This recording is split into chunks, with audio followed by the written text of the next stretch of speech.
Saudações, que felicidade.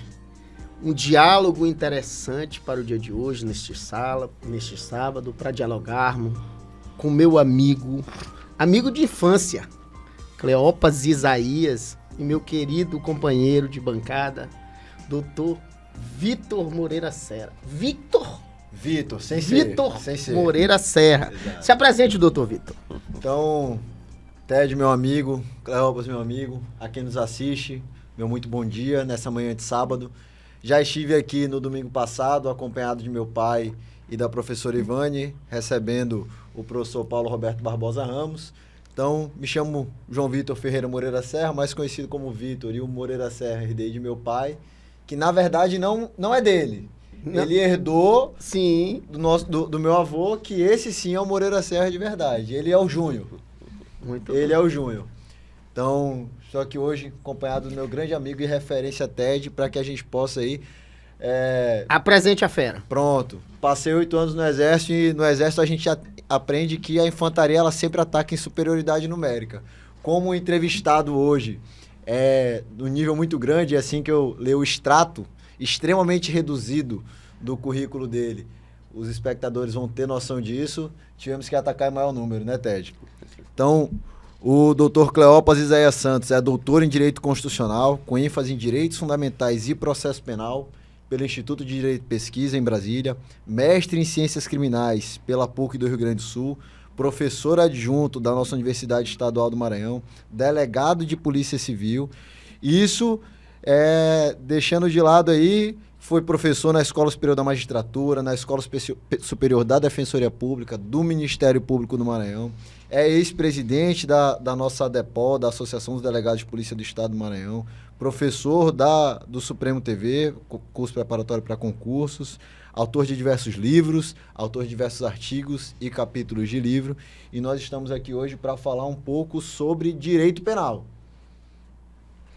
Doutor Cleópas, por favor.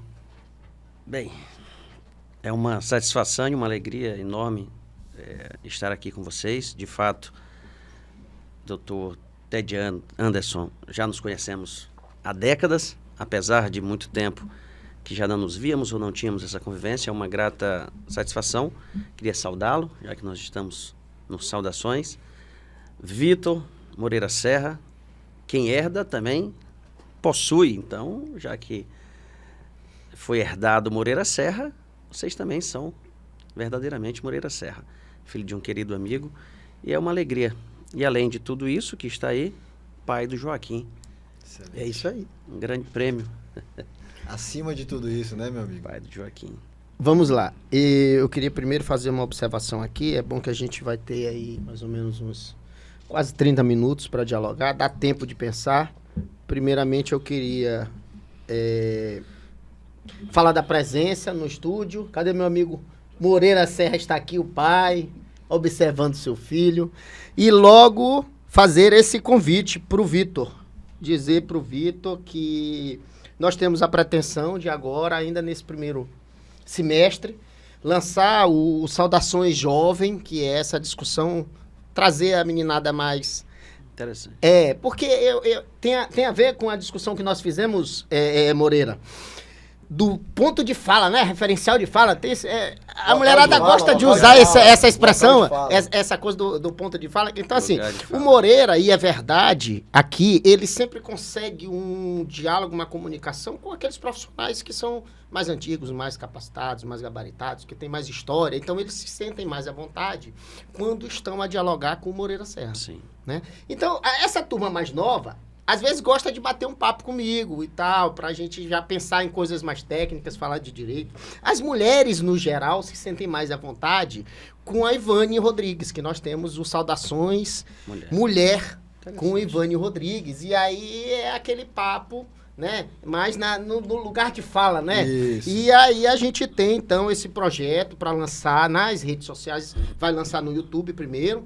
Mas daqui a mais ou menos uns 2 ou 3 meses, no máximo, nós vamos estar com o nosso estúdio, a nossa estrutura de estúdio do Saudações, que é uma estrutura própria que a gente específica. Vai estar, e aí a gente vai lançar o programa. Na verdade, o convite está lançado para o Vitor, e a gente quer que o Vitor apresente essa plataforma que vai estar na plataforma é uma só plataforma, né, que se chama Programa Saudações no YouTube. Eu quero que todos vocês acompanhem, então, esse produto que tem o Saudações com Ted Anderson, Saudações com Moreira Serra, Saudações Mulher com Ivane Rodrigues e terá o Saudações Jovem com Vitor Moreira Serra.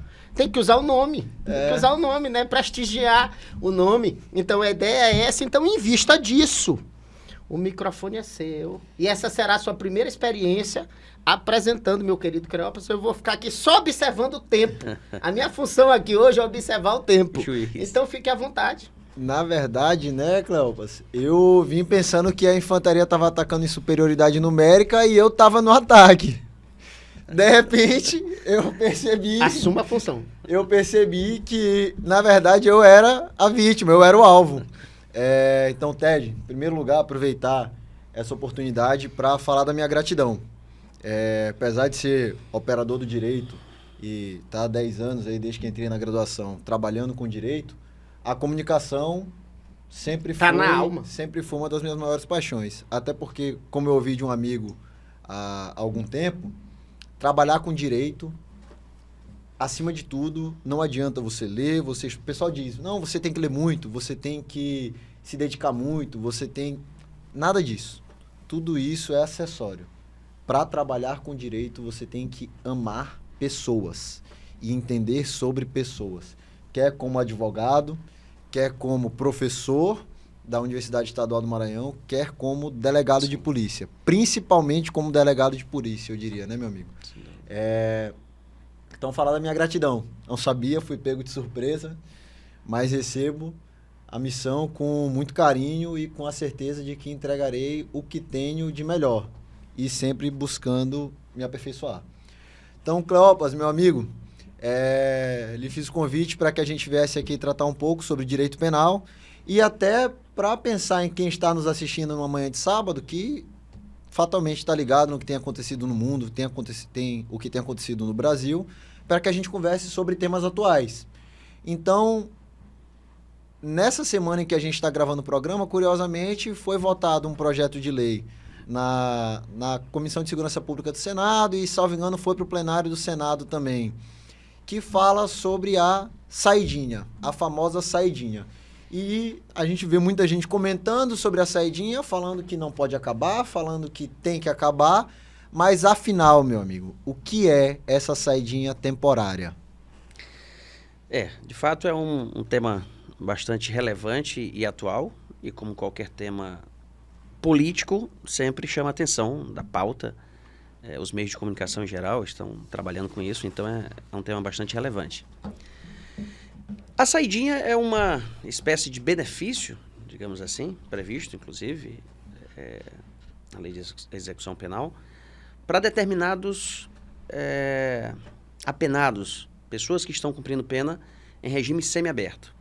E aí essa iniciativa, aliás, já existe há bastante tempo, há mais de 10 anos, não me falha a memória, há 11 anos esse projeto, foi de iniciativa do Senado, foi aprovado, voltou agora em pauta, foi aprovado, primeira sessão, foi para a Câmara, houve modificação, voltou para o Senado, modificaram novamente o projeto e agora está na Câmara dos Deputados, para verificar se vai ou não haver aprovação da forma como foi proposta, com as modificações. E aí o grande debate, aliás, existem várias perspectivas nesse debate. Uma delas é saber se é razoável ou não, se é justo ou não, se é legal ou não, se é interessante, se a sociedade e familiares de vítimas das pessoas que, porventura, foram beneficiadas com a saidinha e acabam praticando crime. E aí vale dizer que o que ensejou o retorno disso foi o último episódio ocorrido em Santos, uma semana da morte de um policial, em que se percebeu, se constatou que o assassino estava exatamente com o benefício da saída temporária. E aí isso voltou na pauta, como segurança pública, via de regra, é o principal tema ao lado da educação, de saúde, mas parece que existe um apelo popular muito maior, midiático, pelo simbolismo que existe da segurança pública, de um modo geral. E aí, em virtude disso, houve um debate ao ponto de a própria bancada do PT acabar liberando seus parlamentares para votar como quisessem. Que, via de regra, há uma orientação para que eles sigam o líder, né, É o do contrato, partido. né? Acho que é o contrato. Exatamente. E aí houve liberação porque, de fato, existem muitos pontos de debate. Tá? Porque, por um lado, a saída temporária, segundo a perspectiva teórica, serve de substrato ou de caminho, de meio, para que a convivência do apenado com familiares, com a própria sociedade, favoreça, facilite, permita uma ressocialização de forma mais efetiva, de forma mais breve. Por outro lado, não é o único benefício que um apenado possui. Existe livramento condicional, existe progressão de regime, existe uma série de outros benefícios. Então, nós temos argumentos aí para ambos os lados, tanto para quem defende, quanto para quem não defende. Só que, como quase tudo no Brasil, e o Brasil, não sei se vocês sabem, mas é o país que mais legisla no mundo. Nós não acreditamos muito na palavra dos homens, né? De modo geral, do ser humano. Nós precisamos dizer o óbvio. E o óbvio é dito no Brasil, em termos jurídicos, através da lei. E como se isso não bastasse, existe regulamentação da lei. E aí o regulamento passa a ser regulamentado. E assim sucessivamente. Nós temos uma Constituição que diz quase tudo, porque ela é pormenorizada. Temos leis que regulamentam dispositivos constitucionais. Temos decretos que regulamentam aquela lei. E temos diversos atos normativos internos, por exemplo, do Conselho Nacional de Justiça, além das decisões jurisprudenciais materializadas, por exemplo, em súmulas, sejam vinculantes ou não. De tal forma que, no fim das contas, nós temos atos normativos que vão traduzindo esses anseios populares. A minha grande preocupação é com o simbolismo que existe numa medida como essa. Como qualquer medida populista. Essa é uma medida extremamente populista que visa, essencialmente, satisfazer um anseio imediato. E nós estamos aí próximo de eleições. Então, tudo isso me gera preocupação. Porque, em termos técnicos, nós vamos ter alguns problemas. Como, por exemplo, saber qual a natureza de uma medida como essa. Nós sabemos que uma lei nova que abole um tipo penal, um crime, uma lei, uma novatio legis, uma abolitio criminis, a gente sabe como que funciona. Ela vai beneficiar todo mundo. Mas uma lei como essa, imagina que passe, seja aprovada, isso haveria incidência para quem já está cumprindo pena? Ou somente para as pessoas que ingressarem no sistema prisional a partir da publicação dessa lei? Em outros termos, tecnicamente, nós estamos falando, qual é a natureza jurídica de uma medida como essa? Possui natureza penal, material, e, consequentemente, vai haver a incidência do princípio da irretroatividade, princípio constitucional, ou é uma medida que vai ter caráter processual e, consequentemente, o princípio a ser aplicado será o da imediatidade, previsto no Código de Processo Penal? Nesse contexto, eu te peço perdão só para fazer uma intervenção no seguinte sentido. Primeiro, vou pontuar para não me perder sobre essa questão dos atos normativos, porque hoje a gente vive a pirâmide de Hans-Kelsen no seu ápice, né? Então, a hierarquia das normas, tudo basicamente... Com um adendo. Acima da norma fundamental, nós temos aí algumas decisões de alguns ministros. Nessa pirâmide acima, nós temos aí decisão do STF. Então, é só a gente vive essa questão da hierarquia das normas. Então, para o telespectador que não é da área do direito, a pirâmide de Hans-Kelsen, basicamente, ela diz que as normas, elas têm uma hierarquia. E o problema é que a nossa pirâmide, cada vez mais, ela está enchendo a parte de cima. Perfeito. E a tendência é como tentar sustentar um castelo em base de areia. Em algum momento, a tendência é que essa pirâmide ela se quebre. Perfeito. Sobre essa questão ainda da pirâmide de Hans-Kelsen, recentemente eu estava lendo um artigo e eu acredito que o amigo concorde, não sei se o Ted vai concordar comigo também, que a nossa Constituição, por ser, além de pormenorizada, ela foi generalista em algumas questões.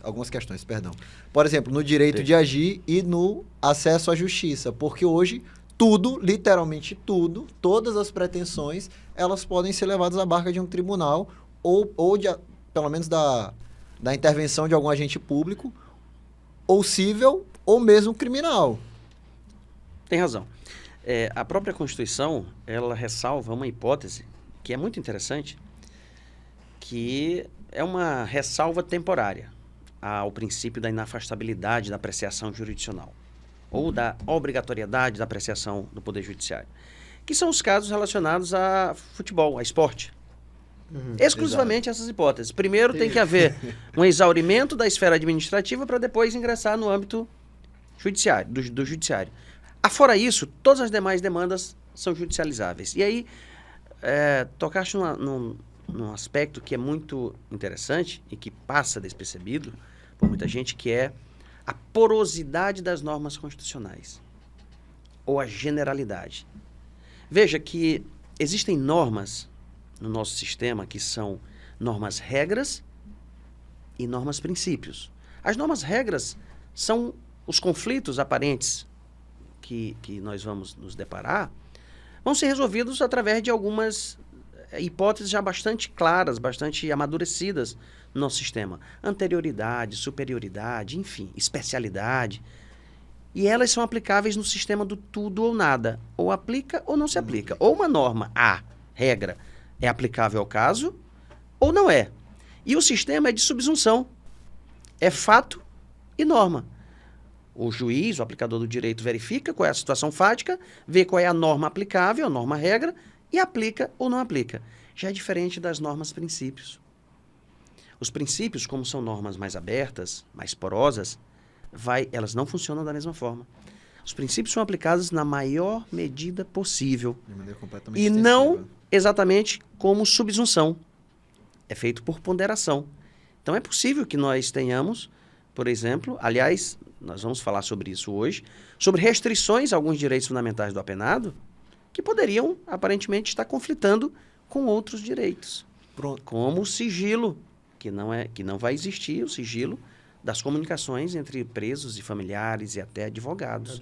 No caso de penitenciária. Isso nós vamos falar daqui a pouco. Deixa eu te perguntar uma coisa, Cléo. Já que a gente tocou nesse aspecto Perdão, me fugiu um pouco, mas a gente estava falando sobre a atuação do Poder Judiciário. Na verdade, a atuação do Poder Judiciário não. Só me relembra, porque de fato me fugiu, que eu estava muito certo com a pergunta na cabeça. De todas as instituições, a possibilidade, o que eu ia concluir no tópico anterior, é que quanto mais aberta uma norma, mais porosa, maior a possibilidade de interpretação. Pronto. E aí, os intérpretes, seja o juiz, seja o delegado, o promotor, todo mundo, a sociedade, enfim, advogados, acabam interpretando, e sempre vai haver possibilidade de interpretações das mais diversas possíveis. E aí nós temos que ter parâmetros seguros para esses processos hermenêuticos. Pronto, lembrei exatamente o que eu estava falando e era justamente sobre isso. Sobre a porosidade da norma e das normas princípios. Eu estava acompanhando algumas discussões, principalmente em rede social, sobre o projeto de lei que veda a saidinha temporária. Sim. E me ocorreu algo que eu não vi ninguém levantando, em se tratando de norma-princípio. Não é uma norma que vai infringir o princípio da vedação ou retrocesso em direitos humanos, de certa forma? Essa é uma pergunta bastante técnica, muito específica e abrangente. Primeiro, como não existe uma normatização do princípio da vedação do retrocesso, a gente tem que se perguntar, existe vedação ao retrocesso? Será se não seria antidemocrático? Olha só que interessante isso. Nós imaginarmos que qualquer geração pode ser guiada, pode ser regulada por gerações passadas? É como se os vivos tivessem que ser normatizados pelos mortos. Olha o que eu quero dizer com isso.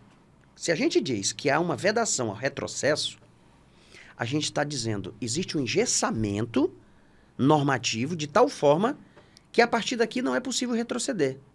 Mas o que é retroceder? Será se é retroceder com base nos parâmetros que uma geração de 10, 20, 30, 40, 50 anos estabeleceu? Como, por exemplo, a geração do Constituinte, no nosso caso, que é recentíssima, tem 30 e poucos anos, é de 88. Será se a petrificação de algumas normas, como existe, as cláusulas pétreas, não seria antidemocrática? Por que eu quero dizer com isso? Porque, por enquanto, nós ainda temos constituintes vivos, vários. O ex-presidente Michel Temer, por exemplo, e diversos outros. Mas imaginemos daqui a 100 anos. Presidente Sarney, pô. Presidente da Constituição. Então imaginem. Nosso conterrâneo. Vamos imaginar que daqui a 10, 20 anos, vamos ter a mesma Constituição, apesar de mais de 100, já são, sei lá, 131, 132 emendas, além das revisões. Sim. Mas engessar o futuro com base nos parâmetros de uma geração passada, e isso é que está por trás da tua pergunta, afinal de contas, se você não disser, olha, a próxima geração tem o direito de se regular e de dizer e decidir o que é melhor para si mesma. Portanto, não haveria um impedimento de retroceder, a não ser que a gente entenda que qualquer mudança seja retrocesso. Então, não existe no âmbito normativo um princípio como esse. Porém, vamos considerar o debate teórico, que eu sei que existe, acerca da vedação do retrocesso, principalmente no que diz respeito a direitos sociais, mas não necessariamente em direitos individuais. Eu não vejo como isso pudesse ser assim considerado, porque nós vamos ter medidas, aí de forma específica, voltando para a tua pergunta, nós vamos ter medidas semelhantes, aliás, que já existem, como um livramento condicional, que não deixa de ser uma saída temporária, porque pode, inclusive, ser revogado, e que a natureza, me parece que seria semelhante, com uma diferença, que existem critérios. E seria algo um pouco mais, com exigências um pouco maiores, mas que também a garantia desse direito seria um pouco mais sólida do que a saída temporária. Então, não sei, não pensei e nem vi nada a respeito, e não me parece que seria um impedimento, que houvesse um impedimento. Deixa eu fazer uma observação sobre isso aqui. Aqui nós temos 2 criminalistas, né? A formação mais alinhada ao direito criminal. E eu, enquanto constitucionalista, embora tenha sido professor por uma década de direito penal parte geral, e só ministrava a teoria do crime, mas a minha discussão, a minha casa sempre é o direito constitucional. É engraçado que ainda há pouco o Cleopas estava falando. Está numa boa casa, também, viu? O Cleopas estava falando e o Vitor também estava a respeito de direitos humanos, direitos fundamentais, de gerações de direito. E aí o Cleopas falou gerações de direito. Eu vou levar essa discussão todinha, eu vou tirar um pouco do parâmetro do direito penal e vou deslocar ela para o direito constitucional e para a teoria do direito constitucional. Existe uma discussão interessante sobre isso. Primeiro, essa nominação, geração ou dimensão, que tu já desloca essa ideia completamente. Porque quando tu diz que são dimensões de direitos fundamentais, tu não tem mais essa ideia de progressão. Quando tu tira essa ideia lógica de progressão, tu não tem mais como falar em retrocesso. Esse é o primeiro parâmetro. Tu entende? Que a ideia de progredir que é exatamente o que o Cleopas está dizendo. Pô, mas e aí, qual o parâmetro do retorno? Né? E aí, quando tu diz, não, mas não é geração, é dimensão. Então, há uma sobreposição de direitos que estão sendo discutidos. Só uma observação, por favor. Eu não me referi a gerações, direitos geracionais. Sim. Gerações de seres humanos. Entendi. Uma geração da década de 50, claro. da década de 60, 70, querer regular a nossa geração atual. Era 2050. Mas eu ainda vou adentrar ainda na discussão sobre o princípio que o Vitor trouxe, essa questão do não retrocesso. Esse princípio, na teoria do direito constitucional, ele inexiste. Ele não existe. Ele não existe porque o meu parâmetro, e o meu parâmetro de formação no direito constitucional é Kelsen. O meu alinhamento teórico é exatamente Kelsen. E ele até entendeu que em alguns direitos, essa discussão, porque a discussão da teoria do direito constitucional é tu entender direitos humanos e direitos fundamentais. A minha escola sobre direitos fundamentais, que são chamados por alguns de direitos humanos, é o Bobbio. No âmbito internacional. É o Bobbio. A discussão está ali. Então, ela é muito marcada. Então, o que vai acontecer é que este princípio, de qualquer forma, essa ideia de princípio, ela não tem aplicação teórica no ordenamento jurídico. Por isso que ele diz, mas isso aí não é regulamentado, não há de fato... Porque, de fato, direitos fundamentais é aquele direito que aquele Estado, que aquela Constituição entendeu como prevalente. Perfeito. Que é completamente distinto do que se chama de direitos humanos. E aí eu quero entrar sobre isso, há uma deturpação, Cleopas, de uns anos para cá, sobre essa ideia de direitos humanos, em que só há direitos humanos quando se trata de criminalização dessa coisa. Só existe direitos humanos quando se pensa em direito penal. Essa percepção. Mas fica à vontade. E completamente monocular. Eu ia até ressaltar... Eu só queria atrapalhar mesmo um pouquinho o raciocínio de vocês. É unidirecional, né? Eu só queria atrapalhar. Eu ia até ressaltar nessa questão de direitos humanos, ou direitos sociais, ou direitos fundamentais, que recentemente eu particularmente tenho visto essa discussão tomar alguns outros ares. Por exemplo, o Ministério Público Militar criou uma Secretaria de Proteção à Vítima, de Direito das Vítimas, que é uma ação afirmativa de direitos humanos. Perfeito. É uma ação afirmativa de direitos humanos. A gente tá encaminhando pro final do primeiro bloco já? Nós já estamos com 25 minutos. Não Vamos lá. Não Cleopas, faz tuas considerações aí sobre essa última fala, porque já a gente vai ter que... Pronto. A gente suspende, mas a gente volta no YouTube. No YouTube, né? Quem tá na televisão pode continuar esse papo conosco no YouTube, mas vamos lá. Perfeito. Ainda tem tempo de concluir essa ideia. Isso é interessante, ele falou sobre ação afirmativa, é que há uma discussão nos últimos anos, cada vez maior, da participação da vítima no processo. Especialmente no processo penal. Porque, de fato, sempre foi unidirecional. Direitos humanos, direitos, é sempre do hipossuficiente no processo, e hipossuficiente no processo penal é o réu, é o imputado, e não a vítima. Exato. Então, o sujeito ativo do crime, e que é o sujeito passivo no processo, é o hipossuficiente. Afinal de contas, o Estado é hipersuficiente. É o Estado polícia, é o Estado Ministério Público, é o Estado juiz, é o Estado execução penal. 1 minuto. Só 1 minuto? E aí, a discussão poderia voltar também para o âmbito do processo penal e da teoria dos direitos fundamentais, porque é só uma outra perspectiva. Tradicionalmente, os direitos fundamentais foram vistos como direitos de defesa, uma perspectiva negativa. Ou seja, o Estado não pode agredir e afetar os direitos fundamentais dos súditos. E a partir de uma concepção que é do segundo pós-guerra, de perspectiva positiva ou prestacional, portanto, os direitos fundamentais passam a ser vistos como imperativo de tutela, o Estado, além de não poder mais agredir os direitos fundamentais do imputado, ele tem o dever de protegê-los. E também surge essa perspectiva que vai gerar as ações afirmativas no âmbito do processo penal, que são, inclusive, há quem chame de ações positivas, como, por exemplo, proteção da vítima. Muito bem. Esse papo bem interessante para essa primeira parte do programa Saudações, é apenas o primeiro bloco do programa Saudações, estamos na televisão, aqueles que quiserem continuar esse bate-papo com a gente, vão lá, @programa Saudações, acompanha a gente que a gente vai voltar já nos próximos minutos para continuar esse diálogo comigo, meu querido amigo Vitor Moreira Serra. Já aceitou o convite? Já aceitei. Já aceitou o Missão convite. não se pergunta, em breve, não se recusa, em se breve aceita, teremos se cumpre. o Saudações Jovem com o Dr. Vitor Moreira Serra. Vai começar nas redes sociais. Nos chamou de velho, Moreira. É isso aí. E eu também, pô. E eu também. E vamos lá. Então é isso. Obrigado, meu querido Cláudio. Vamos nos despedir para a turma aí da televisão. Mande um abraço para todo mundo e voltamos no YouTube. Muito obrigado, pessoal. Saudações a todos. Nos vemos agora no YouTube. Não percam, porque tá bom demais. Muito obrigado, um abraço e saudações.